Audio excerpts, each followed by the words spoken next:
Well, hello everyone, and welcome to this dialogue ahead of the conference coming up at Harvard, Human Transformation in a Time of Metacrisis. I'm here today with assistant professor at Berklee, Sherry Lee, and we're going to be Hello. diving into a lot of themes around the conference and how they show up in her incredible work. So, really happy to have you in for the dialogue today, Sherry. Thank you so much for having me. I'm incredibly excited for wherever this conversation leads. Wonderful and wonderful to meet you this morning. You're an award-winning music producer, songwriter, entrepreneur, and you also share with students and help them to develop musically, also with a focus towards entrepreneurship. I'm really interested with that background. I mean, I know you're going to be providing a concert at the conference itself, which is going to be at Harvard on May 1st and 2nd and 3rd. What's the connection for you more broadly with education and the idea of education for flourishing? Like, what does that mean for you in your world? So this really came about consciously within the last 2 years, but I've been doing it, I think, subconsciously for the past 10 years, ever since I started education at all. So I can share the the person who took me on this whole music journey was an incredible man by the name of AJ Dowla. Shout out to him. Uh, in my high school, he was a high school music teacher, but he is also a ninjutsu master, and a just an incredible community leader. And so when I had the privilege of being his student in high school, this is for the first time where I encountered, I think, a teacher who taught human flourishing. And at the time, I wouldn't say that was fully aware of what he was doing. I just thought, this is a guy who is different. He takes time in his class and asks us to reflect upon our actions. He asks us to keep a journal of where we are in our music learning and, doing intentional practices. After every performance, we form a circle and then we debrief how we think we did in the performance. He gives time between classes, during lunch breaks, after school to talk with many of the students who had various levels of crises. And overall was just a phenomenon teacher and mentor. And so when I started teaching, I inherited a lot of what he was doing, without knowing necessarily that it was different. I didn't fully have this understanding that what he was doing is very intentional and very different. So it wasn't until much later when I came into contact with different kinds of teachers that I was able to see, okay, so there are differences between teachers and teachers. And teaching the subject well is one thing, but teaching someone to truly flourish beyond the subject that was limited by the syllabus or the course, that's something very different and very hard to come by. So over the last 2 years, well, I started teaching at Berklee in 2022. And the first year was just me getting the lay of the land, understanding how teaching here works. And at the time, I was teaching 7 different classes, like 7 different classes. Wow. So the first year was quite a lot just to catch up to the syllabus. But in the second year, I started having a very good hang of it, and I had more free time to start thinking about, okay, how should we really train artists? And when you're a big institution, you want to make sure that your syllabuses are aligned, your class, gives out exactly the skills that it's set to be, so then the students can progress, et cetera, et cetera. And there are all of these tools and of the medium that we had to teach. But over time, I started realizing that the tools can be learned from anywhere. It can be learned from YouTube videos. Like, I really believe in YouTube University. And there are so many things that is the part of the medium that you don't need a person interacting with you one on one in real time to learn. The real benefit of having someone in dialogue or in the presence of someone is that community work or that real time exchange, the formation of knowledge in real time. And oftentimes we are both forming this knowledge in real time. It's not even necessarily I'm passing on this knowledge to you, right? Because once again, if I can just pass this knowledge to you without you interacting with me, I can do this in the form of a video. But in the form of a real-time dialogue, it's a different kind of work that we need to do to really make use of that time. So I started drifting away from the content of the syllabus. I try to give my students maximum support and resources in asynchronous learning. And then when we are together to talk about the things that we should leverage this time to talk about and that we otherwise cannot get to. So that's where the Socratic methods come into play, where I ask lots of questions and I use the Socratic method to help the students find out what is it that they're truly trying to express. And beyond the medium, we start talking more about the message. What is your message? Sure, today we should be learning mixing, but I can't direct you on how to mix this if I don't know what your message is. Because your message will determine how we take this mixing. Should it sound brighter? Should it sound darker? Should it sound cleaner? Or should it sound really, really dirty? That all has to do with your message.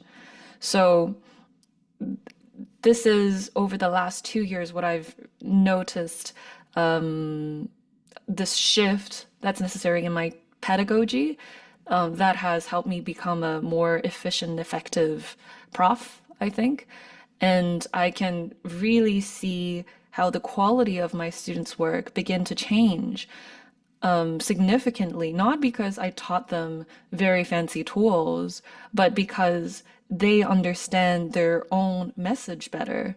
And then they can find the ways themselves to teach themselves the tools that they need, the medium that they need. But the message becomes clearer, and therefore the final work becomes better. Yeah, thank you. I think just hearing that, I get a sense of the relational depth that carried through, like the through line of this for me is the relational depth of education, and that it can't simply be comparted as information, but there is something like there's something that needs to be discovered between you and the student, and there's a kind of mutuality in the relationship there. I'm Yeah. curious just to go into your background a little bit more. You grew up in China, is that right? And then, So my or childhood was spread very evenly between China and Canada. uh, I I moved a lot. I moved 11 places before I turned 18. So it was just a lot of back and forth, jumping around, ping pong balling, following the path of my parents' work. So I was born in Wuhan. Now everybody knows where that is now, unfortunately. And then I went to Nanjing for a year and a half of elementary school. This is where I gained my foundation in the Mandarin language. I really was a fluent reader of Mandarin because I had those 2 fundamental years in elementary school. And then when I was 8, I immigrated to Canada, Montreal, where I learned French. So I actually spoke French before I spoke English. So then I stayed in Montreal for 3 years, 3.5 years before going to Vancouver in when I was 12. Then that's where I honed in my English. I started learning, speaking English full time. Then when I was going into middle school, so 12 to 13 and 14, my parents thought my Chinese has regressed a lot, that I could not write it anymore. I could type, but I couldn't write it. And my mathematics was also falling behind because China overall has a much higher standard for students maths and sciences than it does than North America generally. So they just pulled me like I don't know if you ever played Roller Coaster Tycoon, and then you No. have like it's a what do you call that? Like Six Flags, where Hmm. Yeah. theme park, right? It's a theme park simulator, and then there's a hand that you can pick your little person, your who's going into your park, and then drag them into anywhere and place them there so then they could go on another ride. So basically my parents, it was that big hand that just plucked me oop from Canada, dropped me in China public school. And so I was there for another 2 years where I further reconnected, I would say, with my mother tongue and my culture, and really gained a much better understanding of it. So then in high school, returning back to Vancouver again, and here's the funny part, because I wanted to go to Harvard as an undergrad, and I thought that being in North America gives me the leg up in trying to get into Harvard. But then immediately after meeting my teacher that I mentioned, H.A. Dowla, I developed this very strong passion for music and rock music specifically, like progressive rock. And I started wanting to pursue music. So then that brought me to Boston and Berklee. So I actually was a Berklee student before I was a Berklee professor. Wow. Yeah, that's quite the trip, Sherry. It's a lot of, Yeah. I feel very blessed. My parents have spoken to me many times expressing their regret in making my childhood so tumultuous.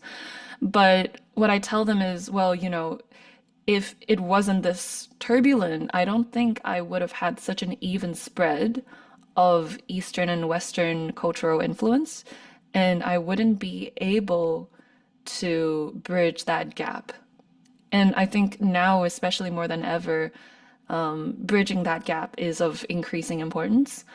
There is, and really as I age, I start to see this is a big area of my reflection as well, is the loss of Asian culture in diasporas abroad, the erasure of Asian cultures, specifically Chinese, that I've seen in children of immigrants, second generation, third generation, and just losing that very valuable cultural heritage, just giving it up. I find that to be really such a shame. So I'm quite blessed, I feel, although my childhood was so much moving, so much, you make friends and then you lose them and you have to make new friends again. And then you lose them again and you make new friends again. That was very difficult, but it was its own sort of training. And it helped me retain both sides' wisdom. So I have nothing to complain. Mm.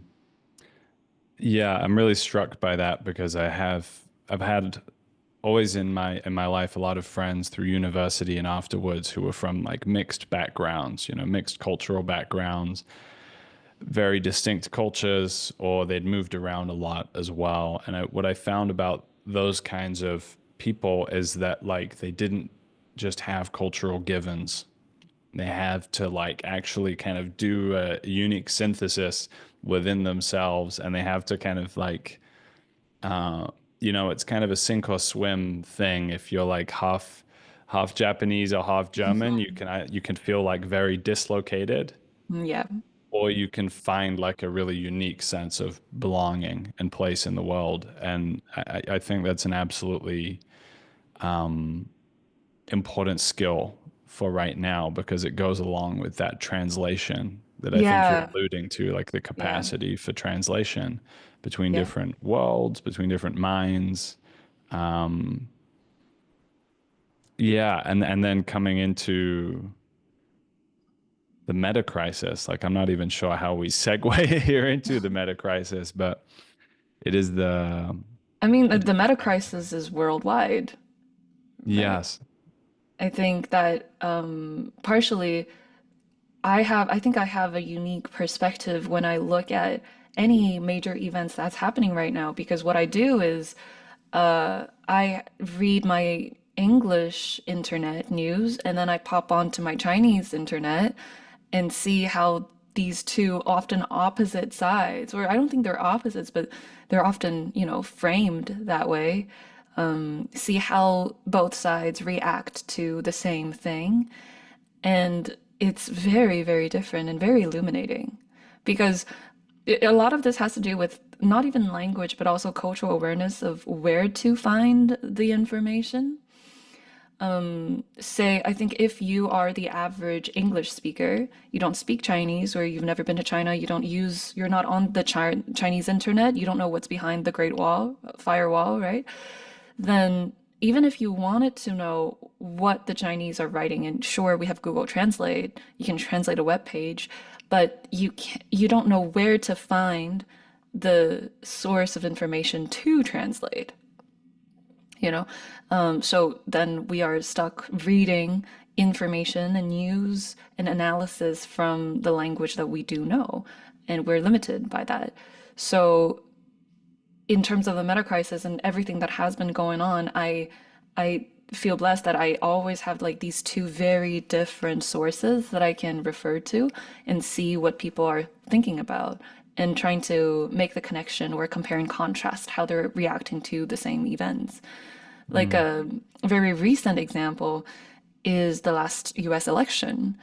My prediction is that the current administration was going to go up. I wouldn't even call it my prediction. It was my sense was that the current administration was going to get elected because the entire Chinese internet also had that sense. Wow. And they were all predicting, and everyone had the strong sense that the current administration would be in place. But then in Boston, in Cambridge, around Harvard, there was the opposite sentiment. You know, there's a well democratic bubble here, and people felt very different things. So when it really did happen, and everyone around me was, more or less shocked, I was shocked by their shock. I was like, that's not the sense that I got. It seems like we've been living in very different spheres, and that's when I really realized how different it is having access to different parts of the internet. Yeah, it's fascinating to consider that like the Chinese collective instincts might actually, in some cases, be more accurately perceiving what's going on in the Western world than at least the kind of Western intellectual media uh, elite Yeah, I mean, part usually. of it is, and you're a history nerd. Chinese people generally love history. I think it's a cultural thing because we have a lot of it. And so during these major shifting moments, we always refer back to previous dynasties or things that have happened that's very similar to current events. And it's kind of like a general instinct, a communal instinct that everyone will go back to say, oh yeah, yeah, yeah, right now it's very similar to this time and that time in whichever dynasty. And we kind of see how it plays out following some an era that has already happened. So everyone just Mhm. refers back to history books to try to understand what's happening right now. And obviously, with the current meta crisis, I don't know if there has been a precedent in history this big. I don't know. Nowadays, for example, with climate change, they are referring back to, by them, I mean the Chinese people, have been referring back to the first emperor, not even emperor, the first, I don't want to even call king of China, but the first leader, Yu. He is a mythical figure, but we all recognize him. I think he absolutely he existed, but he was the person who was able to solve China's flooding problem. And because he solved the flooding problem, he became the elected leader and the first elected leader, and started China as we know it now. So many people are now referring back to that era and mentioning, well, whoever in this upcoming era, during climate change, we need you again, someone who can solve and gather the resources and have the leadership to unify everyone to deal with such a big problem. And Yu was like, I don't know, 5,000, 7,000 years ago? I'm so sorry. I apologize to everyone on who is listening, and I'm sorry that I'm not more cultured and remember my dates correctly. I'm sorry if I make any mistakes. It's okay. But You're well ahead of me on Chinese history. So, but I mean, you're not Chinese, right? So, in any case, but I find it fascinating that we're now trying to find a previous example, which is the example that started all of this, and mhm. in order to deal with and predict the future, the upcoming challenges, because it is that big. It is like a Yeah. make or break kind of time. Yes. Yes. The multidimensionality of the meta crisis is probably the most striking feature of it, the sense that it's not really contained within any specific dimension of human life, but seems to require us to be able to think the relational connections between all aspects of life. And particularly with respect to education, part of what we rub up against uh, is a kind of training towards linear forms of thought and a failure to be able to think across a multiplicity of domains at the same time or to understand the relationship between different parts of our lives together. So I wonder for you, like, having had this experience both of Chinese education and of Western or Canadian education, like, do you have a sensibility around like where those systems of education might be lacking? What Yes. capacities Yeah. are not like, and then what capacities are demanded of us in a time of change this profound that like we need to like envision an educational space in a new way that includes those things. Absolutely. I know of college courses that deals with comparative studies of education systems across the world. And because I work in education and I've been through those many different forms of education, well, four at least, I would say, forms of education. I can always, I can see the differences. I can see where each has its strength and each has its drawbacks. And I'm always thinking about how to make it better. And right now, what I'm doing is I'm using my personal time to supplement the things that I think both sides are lacking. Like, for example, right, if we consider the two sides, let's say North America against Chinese. So, Chinese education, lots of rote memorization, lots of correct answers. So you learn facts and then you move forward and you try to memorize the facts and you reason out the correct answer for your test, right?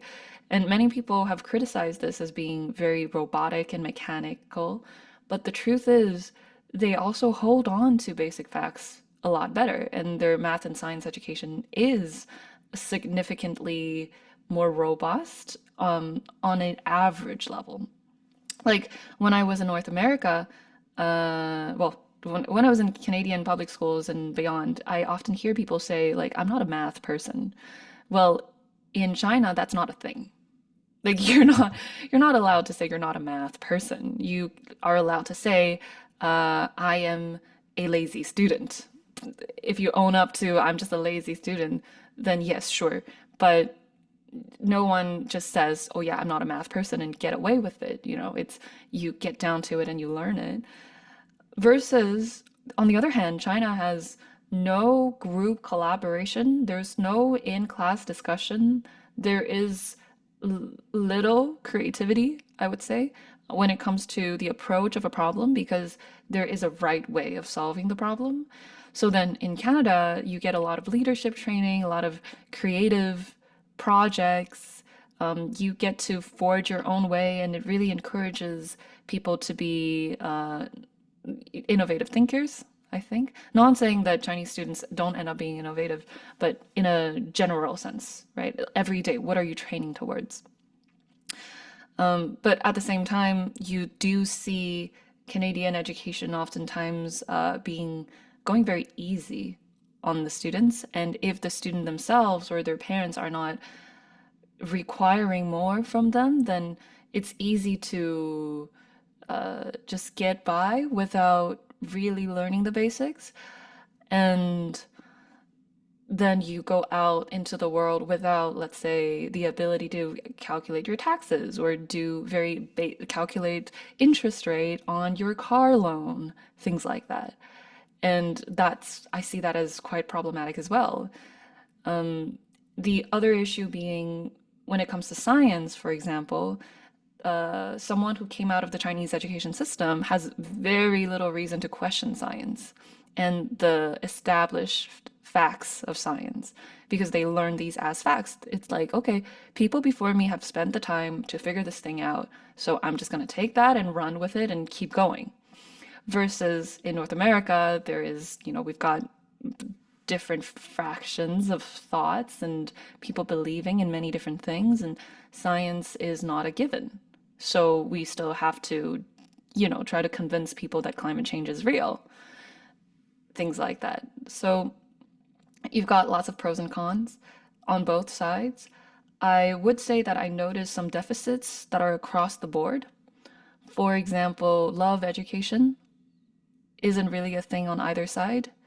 Like teaching people what love is, for example. Right, I see you raising an eyebrow. I know that this is something taught in, say, religious charter schools, like Christian schools. They learn about what is love from the Christian perspective, from the God perspective. But love being, like, just taking this as a prime example, right? Being something that gives so much meaning to life is never really taught across education.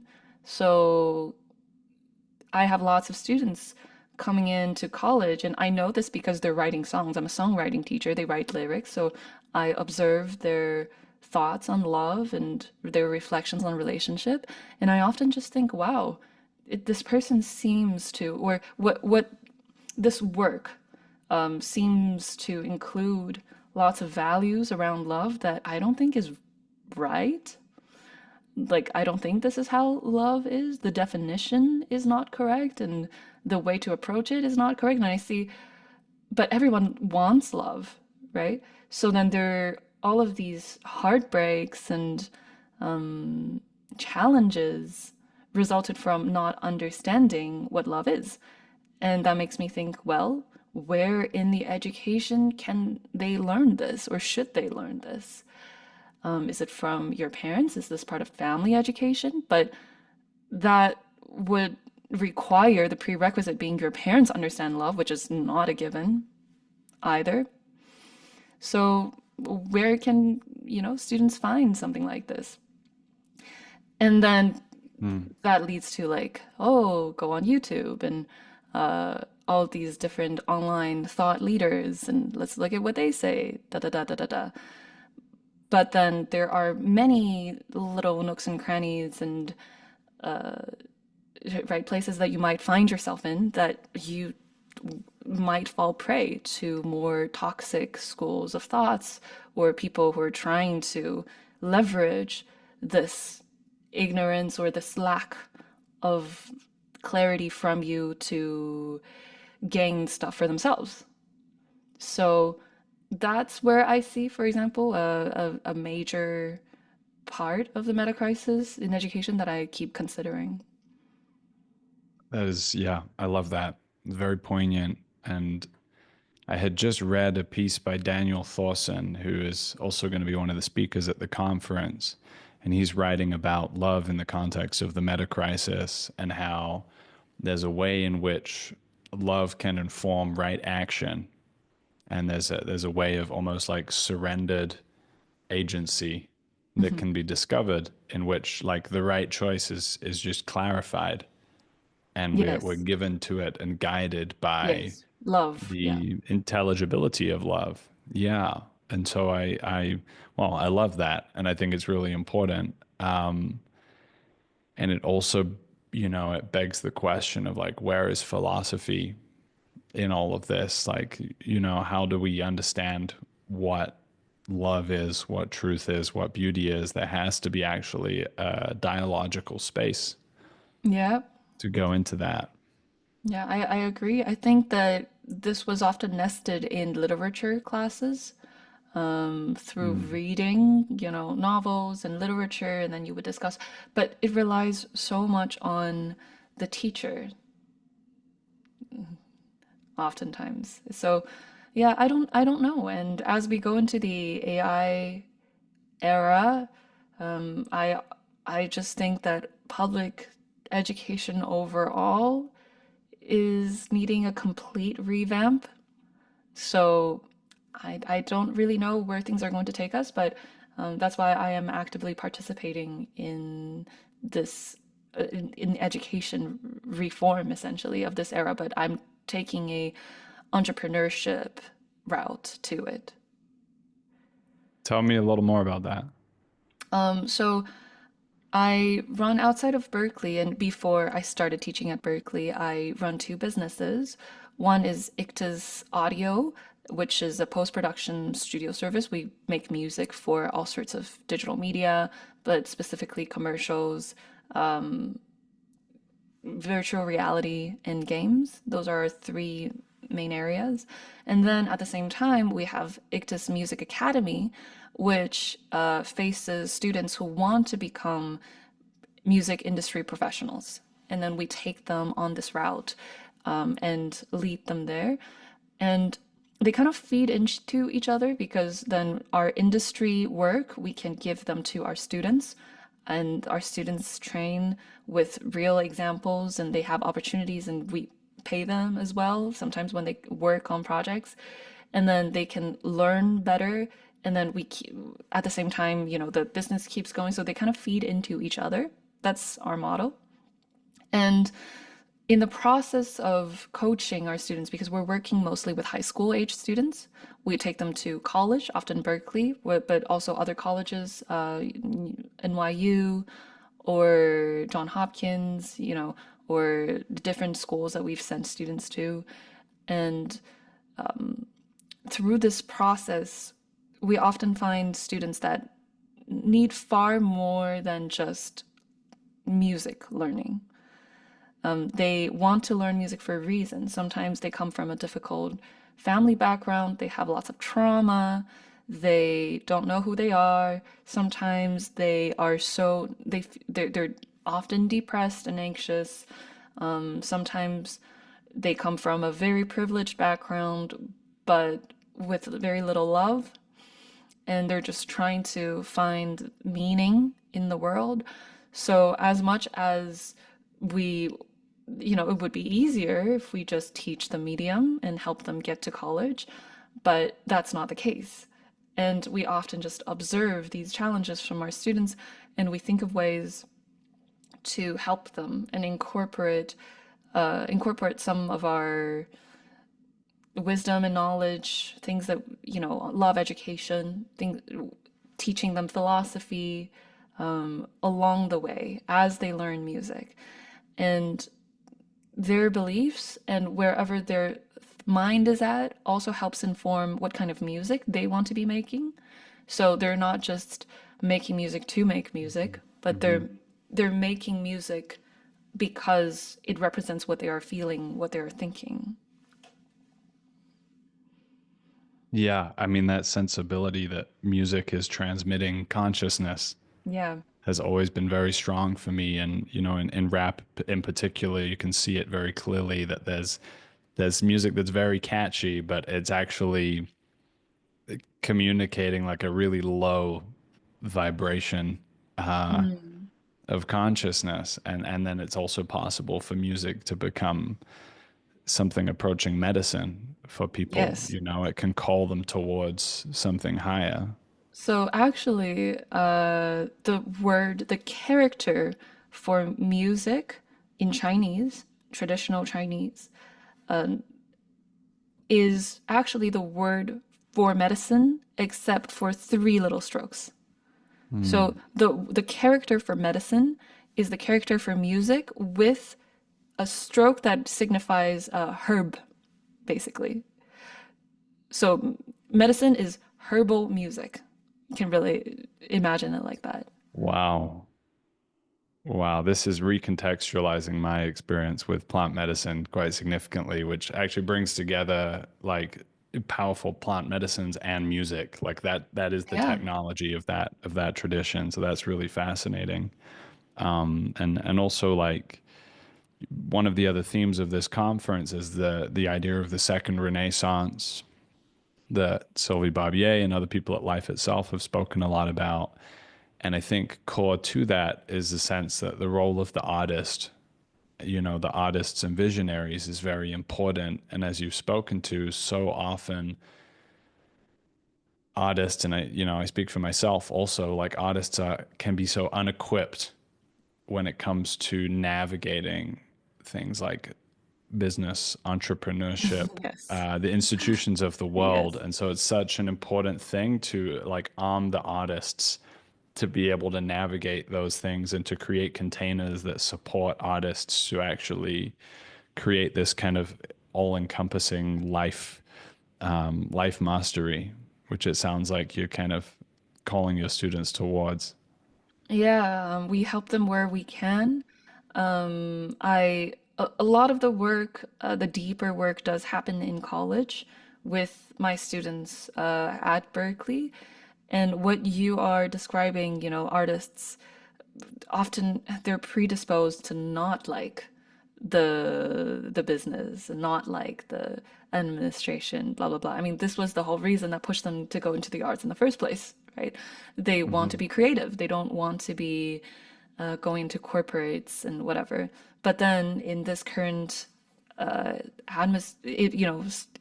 ecology of music, you kind of have to do that other kind of stuff, and you have to spend a lot of time doing the non-creative work if you want your creative work to be heard.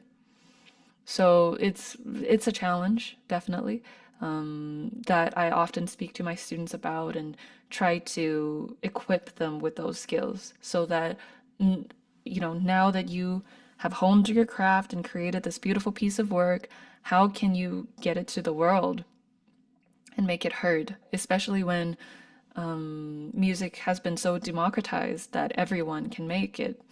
And so, the stage is more crowded now. Mm.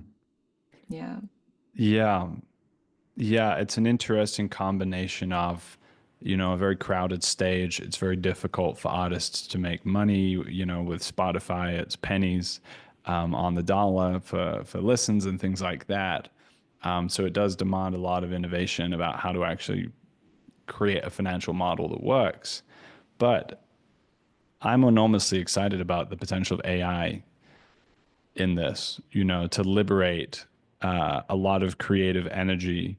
I've just produced a first LP where we used AI to generate the like lo-fi beats Mm. for the entire album, and I understand why that's sacrilegious to many artists, and I've been very skeptical of AI for this, but in this case, we found a tool that was able to generate actually really, beautiful, lush beats. And so, there's a way in which perhaps artists can actually like liberate a lot more of their creative potential using these tools where previously it would be very expensive, very time consuming to actually produce their work.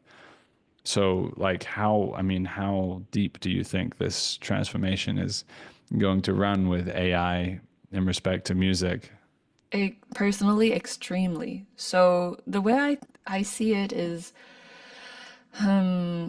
artists, lots of artists, well, let's, I don't know the real numbers, but a large portion of our students at Berkeley are very against the idea of AI, which I completely understand and sympathize with. But and then, the music community at large does not like the idea of AI taking over some of the music creation. To me, though, I'm thinking about it as AI, after it's been trained, will generate this type of music that is based on everything that has come before, right? So, and for me, the real test lies in, can it pass a double blind test? So, if I play you back to back, music made by a human versus music made by an AI, can you discern the difference? Can you discern who is who, like with pretty good accuracy? So if you cannot, then that means the AI is able to replicate to a large degree what the human's creativity in this particular style, right? So in this particular style, this genre, because we have enough examples of it, the AI can continue and even innovate on it a little bit. So therefore, that means we've pushed this genre to its limit. So now, as the human creativity part, I think that if we are going to call it real creativity, then it needs to create. And it needs to create beyond what the Mm-hmm. machine can create. Mm-hmm. So if what you are making is not discernibly human, as in it's not discernibly more different or more new than whatever the AI is creating, then that just means you need to get more creative. And the thing is, my personal stance on AI is I don't even get the right to like it or dislike it. I don't think I have the right, okay, to like or dislike something that is irreversible. So it's not about, oh, am I pro AI, am I anti AI? No, I don't have the right to say that. It's like saying when the internet was about to roll around, say, are you pro internet or anti internet? You don't get to be pro internet or anti internet. What you think does not matter because the internet is going to stay.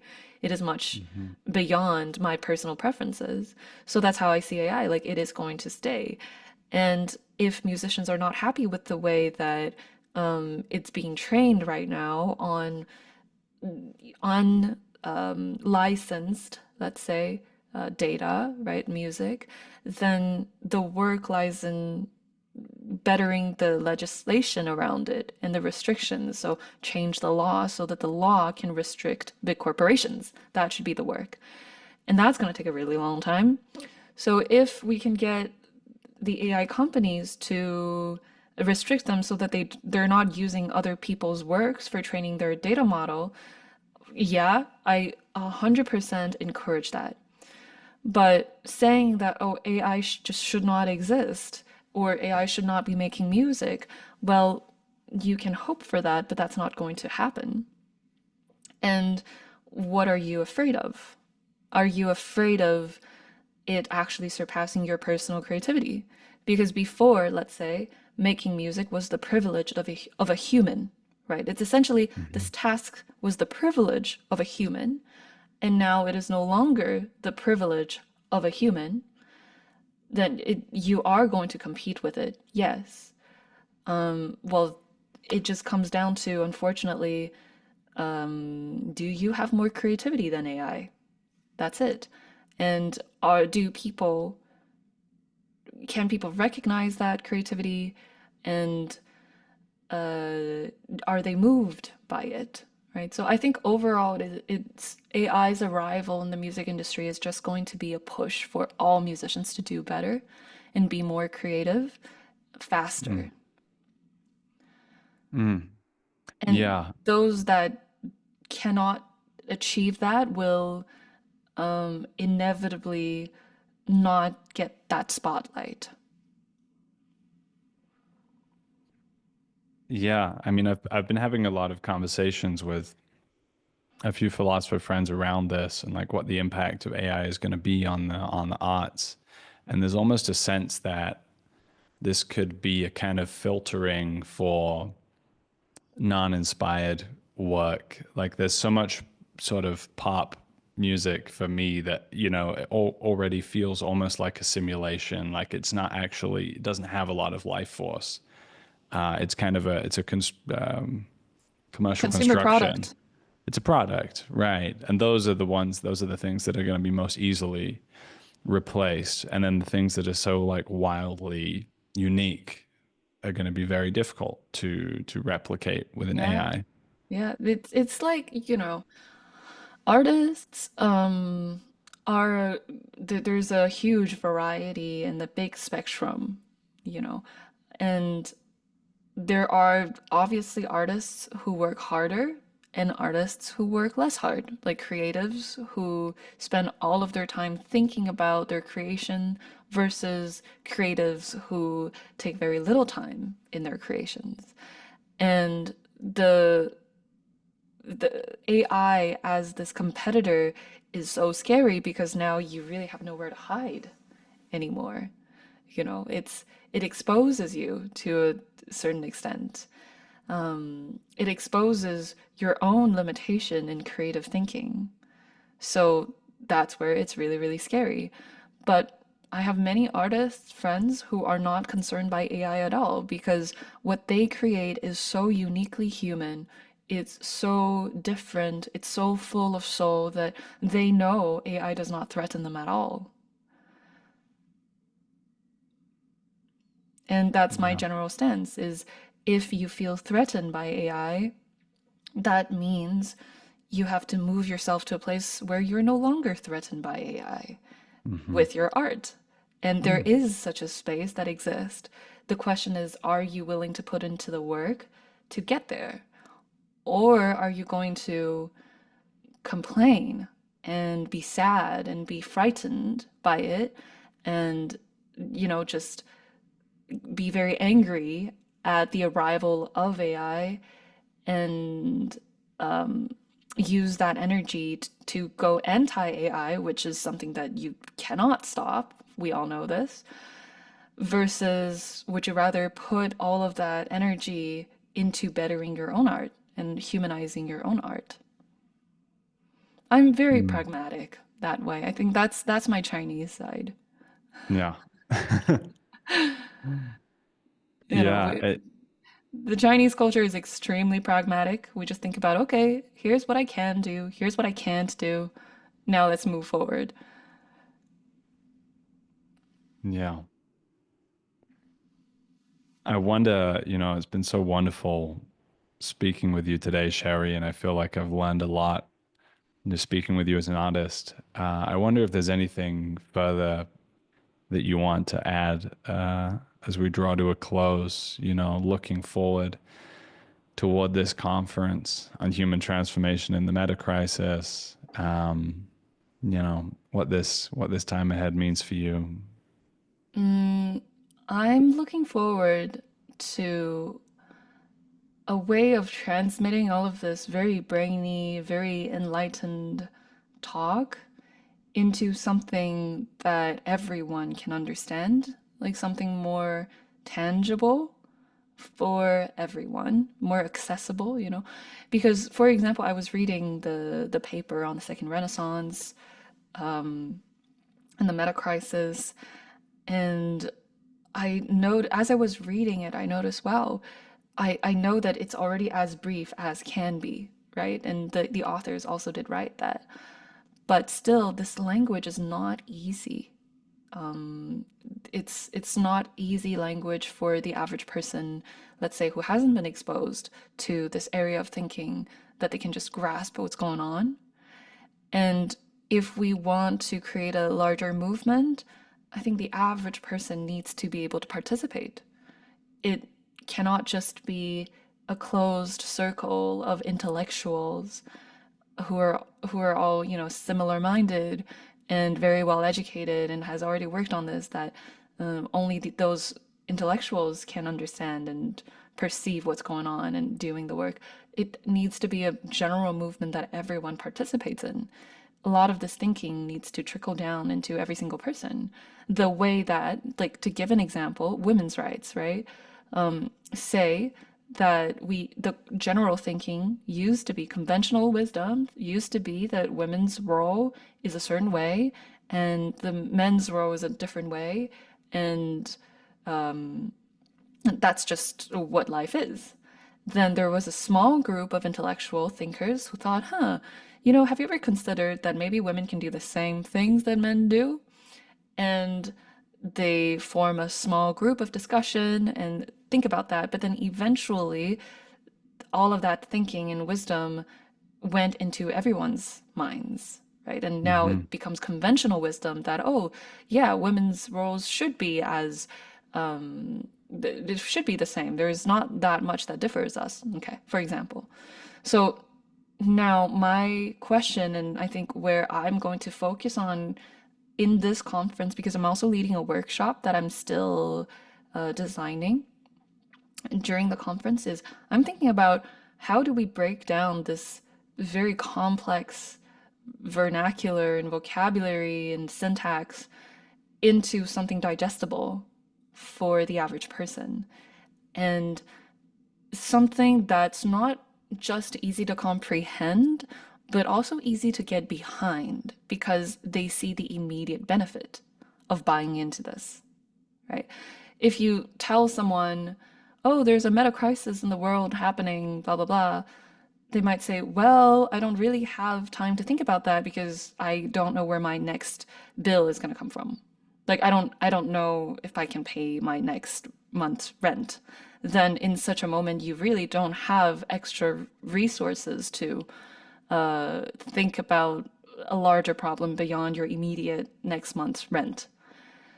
But I believe that there is a large part of this that should be helping the person from even a day-to-day perspective. Like if you take love as an example, if your understanding of love deepens, Hmm. that should help you day to day, week to week, in all of your daily interactions, and then move you into a better position in life. So, by understanding what love is, you might make more money, for example. That solves your immediate crisis. And then you move forward and you gain more agency and you are able at some point to think about bigger problems in the world. So, yeah, I don't know if I'm making sense to you. No, that was phenomenal. I really, really appreciate what you just said. Yeah. Yeah, that in a sense, like in order to